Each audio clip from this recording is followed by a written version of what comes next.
Customer service is something that every industry has to deal with, whether you're a mechanic, a doctor, you work at Target. You make each and every one of your customers feel like they're special and that they're the only customer that matters at that particular moment. And then word of mouth talk. And word of mouth is the most powerful form of advertisement. That is true. Because people are gonna talk. Alright, starting out today, this is 10th University, and we created this podcast to find those rare people that have a rare mindset. I'm talking to this 100 people, they're in that top 10 percentile. I am your host, Roosevelt, and we got a special guest today, Tiffany! The manager and up-and-coming general manager of Sugar Rush Milkshake Bar. Nice. So, today we want to talk about entrepreneurship and how you can make a transition from I'm a worker to I'm an entrepreneur and skills of that nature. So, first off, what is Sugar Rush? So Sugar Rush is a milkshake bar or a novelty milkshake bar. So we make pretty much crazy milkshakes and also just basic scoops of ice cream and sundaes and floats. Pretty much anything your childlike mind could ever think of. Yeah, that's real. Nice. So we are at Sugar Rush, and we're gonna pick her brain. So starting off, let's see, for as a manager, what do you see in a good employee?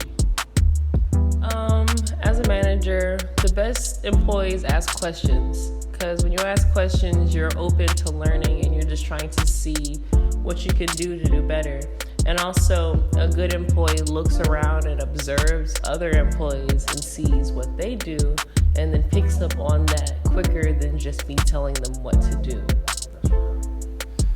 So a lot of times people are employees and, they want to be entrepreneurs, but they don't know that the same skills you need to be a good employee become the same skills that help you in the entrepreneur world. So, how can you say, what knowledge can people take from their day job into the entrepreneur world? I think each job has their own particular skills that can be nitpicked out of it and then tweaked to fit any other job or a specific task that you want to do. I think one of the most universal universal skills that goes across most all industries is customer service. If you don't have good customer service, then you're not going to have returning customers. And if you don't have returning customers, then you're not going to make that much money, because returning customers and word of mouth is two things that go hand in hand with each other. So if you have a bad reputation and then your customers are returning, then you're not going to be making much money for very long. So, could you speak a little bit more about customer service and what does good customer service look like? Good customer service is just really making each and every one of your customers feel very special and like they're the only person that matters to you at that current moment. And also good customer service is being open to criticism. So at times I feel like people are really quick to take criticism to heart and not really just use it as a way to build their business, not as a way to make them feel bad about themselves. No, that's solid right there. A question I had was how could a person make money off their passion? Because I'm looking at this room and I'm like, this is passion everywhere. Yeah, honestly, you just take what you love to do and you tweak it into something that you can sell. That's really what it is. My passion is within foods, and that's where my knowledge lies. And so I wanted to drive that into something that could make money. And novelty milkshakes is a huge industry right now. And people love ice cream. So just to take something that people love and combine it with things that I know, I could create something that would drive my passion, but also fill my pockets. Wow. Nah, I understand. Best of both worlds right there. Another question I had would be so what have you learned from working at Sugar Rush and And from the start to finish, like, what have you learned? I've learned a lot about patience, not only with myself, but with others, and how to be understanding of other people's situation, because I am not the only person on this earth, and everybody is going through something and dealing with something. So as a manager and as a regular employee, I want it to be different from the standard that most managers have. I wanted to be more understanding of my employees and their lifestyles and their school and other things, that extracurriculars that they have in their lives. So that patience with dealing with people and talking to people, and that's been one of my biggest things that I've learned, on top of just the basic day-to-day owning a shop. Because as an entrepreneur, this is not the knowledge that you can learn from school. This is like the stuff that you learn from doing it day to day, and being here has taught me so much in terms of what I want to do with my own businesses in the future. Could you speak on like some of your what's your end goal, like, you know? My overall end goal is just to create generational wealth for my family, and along with building my community back up. Being from Panama City, after Hurricane Michael hit, it really affected my hometown and my family in general. So I really wanted to go back and give jobs and opportunities to the people who have been hurt by this natural disaster. Wow. So being a general manager, I know it's kind of rough because, you know, you got a different types of responsibilities, and there's few people that can relate to it as well. So could you speak a little bit more about like being a general manager and balancing being a normal person? Yeah, it can be a lot sometimes, because you have to just really make time for the store. As a general manager, I don't really have set hours. I can be here at any moment. I can get called in at any second while the store is open. I honestly can't go to bed until after midnight because the store is still open until 12 o'clock. So that's been a big adjustment, is just having to fully commit all of my time to this store, whether I'm physically here or physically not.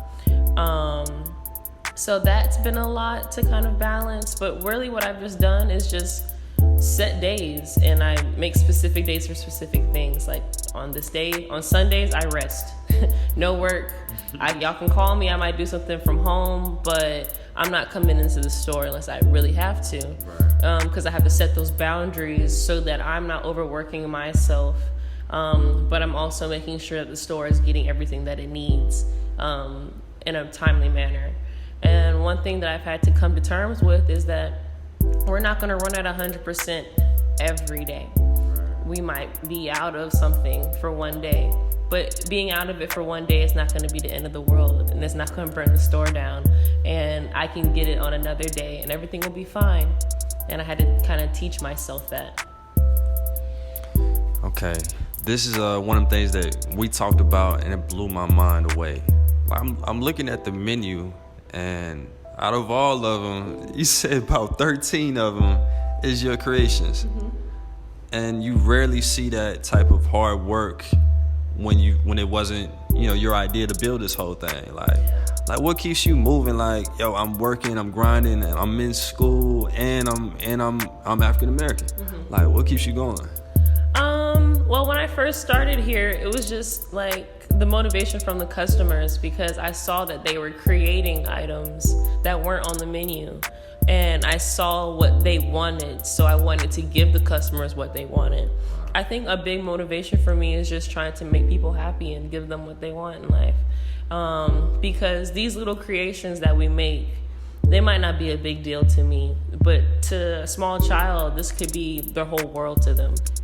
And I recognize that these small little creations can create memories for families and things for them to talk about for years to come.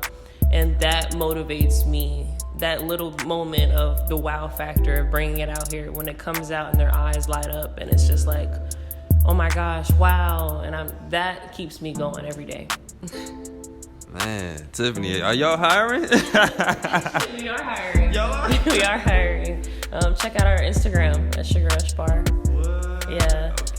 Okay. Links in the description, all of that, you know? Yeah. So, one thing that we ask all of our guests is, what is one way that you help serve people? So, I think I help bring a different mindset to people, a very creative mindset. Because when they come in here, the stars the limit. Like you look at this stuff and you're like, wow, how could anybody even think about this? And you get it and you're amazed and you're happy and you now have this wonderful moment that you share with your child. You're in here, you're watching cartoons, this whole nostalgia feeling. It's all experience and a vibe, and one thing that I feel like I bring is just a wonderful experience for families. there's some stuff going on outside. Shout out to the workers. Yeah, they gotta bring in the beer for next door. I love it.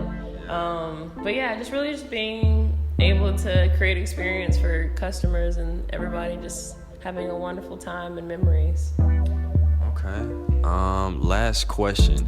Is there anything that you guys are in need of? Like, I'm talking about you specifically. It could be a mechanic, could be a photographer, it could be anyone out there, looking to network. Like, well, one thing that I'm looking for is big, creative thinkers, more people to come in here and help me build this store to a whole more levels than where it's at right now. Also, photographers for our products, because I would like to take so much better pictures for our Instagram, and I think our social media could do so much better, but I'm in the works of that right now. and we know somebody for that. Shout out to Navi Needs. They help us out. And hey, it's been a pleasure having this interview. This is wonderful. Yeah, thank you. Thank you. All right.